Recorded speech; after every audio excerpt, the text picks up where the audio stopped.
बिस्मिल्लाहिर्रहमानिर्रहीम। अस्सलाम वालेकुम। आप मेरा यूट्यूब चैनल देख रहे हैं। मैं मोहम्मद शफ़ी। बर्नर्ड रसल का एक ऐसे है इंसानियत का मुस्तकबिल, उसको आज हम उर्दू तर्जमे के साथ इस वीडियो में देखेंगे। लेकिन उससे पहले बर्नर्ड रसल के बारे में ये कहा जाता है कि वो इस सदी का इंतहाई मुफक्कर और दानिशमंद और हिकमत भरा जो मुसन्नफ़ है वो समझा जाता है। प्रोज़ राइटर है ये एमए इंग्लिश पार्ट 1 के पेपर में भी शामिल है। प्रोज़ के तीसरा पेपर है उसमें, जिसके काफ़ी ज़्यादा मज़ामीन्स हैं। लेकिन इंसानियत का जो मुस्तकबिल है उसके हवाले से हम बर्नर्ड रसल के जो मतलब आप ये कह लें कि आइडियाज़ हैं उसके ऊपर तफसील से आज बात करेंगे।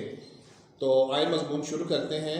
बर्नर्ड रसल का ये ख्याल है कि अगर इस सदी के इख्तिताम तक कोई वाज़ेह फ़ैसला ना किया गया कि इंसानियत जो है उसने किस सिमत पे जाना है, तो ये बात बड़ी वाज़ेह है कि 3 तरह के बड़े ही ख़तरनाक जो नताइज हैं वो निकल सकते हैं इस ज़मीन के ऊपर, इस सियारे के ऊपर। जिसमें वो सबसे पहला इम्कान है उस पर वो बात करते हुए कहता है कि अगर इस ज़मीन के ऊपर तमाम की तमाम इंसानियत और इस सियारे के ऊपर जितनी भी मखलूक़ात हैं वो सारी की सारी ख़त्म हो जाएंगी। एक तो ये इम्कान वो डिस्कस करता है। दूसरा इम्कान जो है वो ये कहता है कि अगर एक आलमी जंग लगती है तो उस आलमी जंग के इख्तिताम के ऊपर जो है वो इंसान या इंसानियत दोबारा फिर उसी बर्बरियत के दौर में चली जाएगी जिसमें वहशियाना पन था और इंसान जो था वो एक जंगल में ज़िंदगी गुजारने वाली पहली इब्तदाई कदीम दौर की स्टेजेस में चला जाएगा।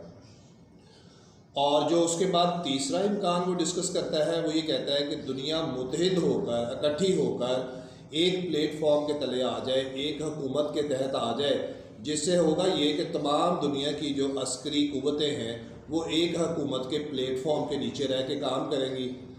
माज़रत के साथ पहला इम्कान जो है वो तब गालिब आता है कि अगर अगली जो जंग अज़ीम होगी उसका अगर कोई नतीजा नहीं निकलता तो फिर होगा क्या कि ये जंग तो पहली बात ये है कि हौलनाक होगी, जिस तरह के एटॉमिक वेपन्स या केमिकल वेपन्स मुख्तलिफ कौमों के पास मौजूद हैं।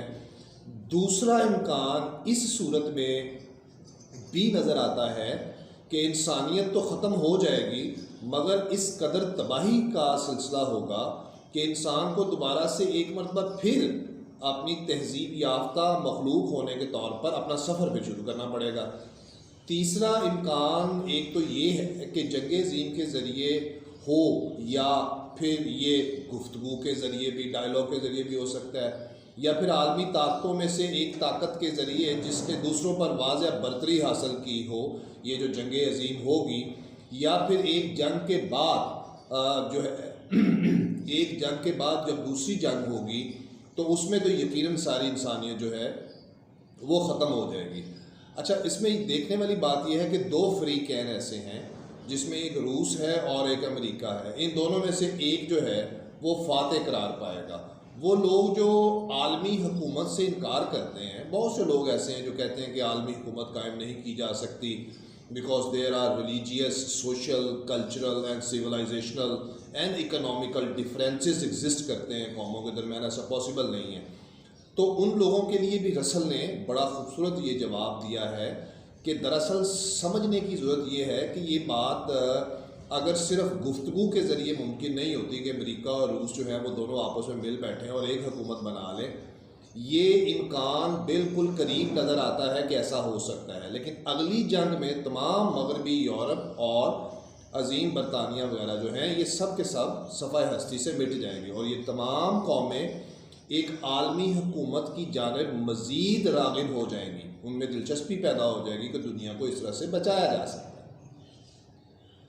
रसल जो है वो आलमी हुकूमत के हक़ में मुअस्सर जो मफादात की पेशन गोई करता है कि जो बेहतरी आएगी, उसमें वो ये कहता है कि किसी भी तरीके से इस इत्तेहाद को रूस और अमेरिका के दरमियान कायम करने की ज़रूरत है, क्योंकि यही दोनों इस वक्त सुपर पावर्स दिखाई देती हैं। यहाँ तक कि मौजूदा जो पुरखौफ और बदअमनी के हालात अगर रूस के ज़रिए भी आलमी हुकूमत आए तो बेहतर होगी, मगर एक वजूहात मतलब इसमें एक वजूहात की बिना पर रसल अमेरिका को आलमी जो हुकूमत के हाकम के तौर पर तरजीह देता है, यानी उसकी ही फेवर्स अमेरिका कि वो इस आलमी हुकूमत को कंट्रोल करे।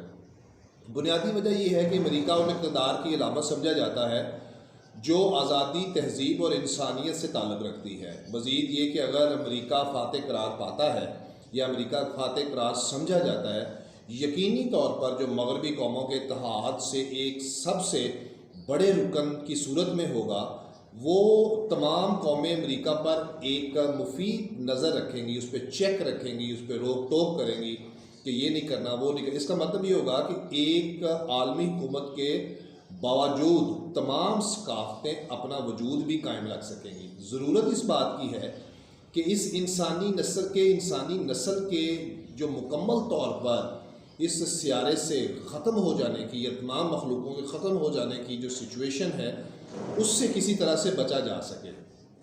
तो फिर ये बात भी काबिल गौर है कि इंसानियत के इब्तदाई जो कबायली इंसान की बर्बरियत थी, उसकी तरफ लौटने के इम्कान को भी रद्द तो नहीं किया जा सकता। कोशिशें की जाएँ, ये उसका मशवरा था आलमी रियासतों को कि ये कोशिशें की जानी चाहिए कि रूस की तरफ से वापस लौट जाने के इम्कान को भी ख़त्म नहीं किया जा सकता कि वो इस इत्तेहाद में शामिल ना हो, कि भाई मैं तो नहीं मानता इस बात को।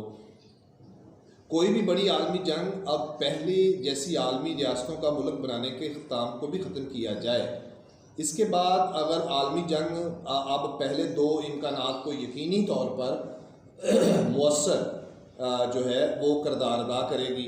सिर्फ एक मुअस्सर आलमी जो हुकूमत थी इस इम्कान से बचा सकती है। फिर उसके बाद और ये किसी भी सूरत में अमल में लाई जानी चाहिए, इस इम्कान पे काम किया जाना चाहिए। धमकी के ज़रिए या ताकत के ज़रिए अगर पुरअमन ज़राए इस्तेमाल किए जा सकते हैं, एक अकेली आलमी रियासत ही इस ज़मीन के बचाव का मंतकी अंजाम हो सकती है।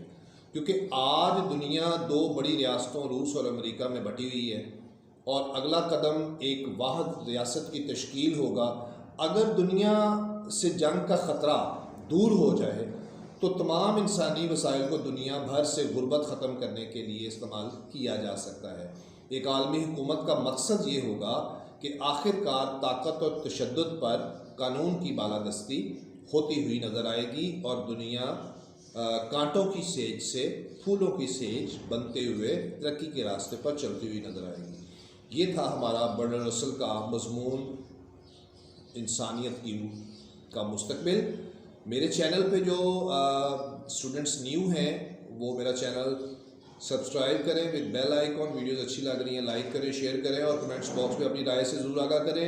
स्टूडेंट्स की तरफ से अगर कोई मुतालबा है किसी असाइनमेंट का, एम इंग्लिश पार्ट 1 पार्ट 2 के हवाले से,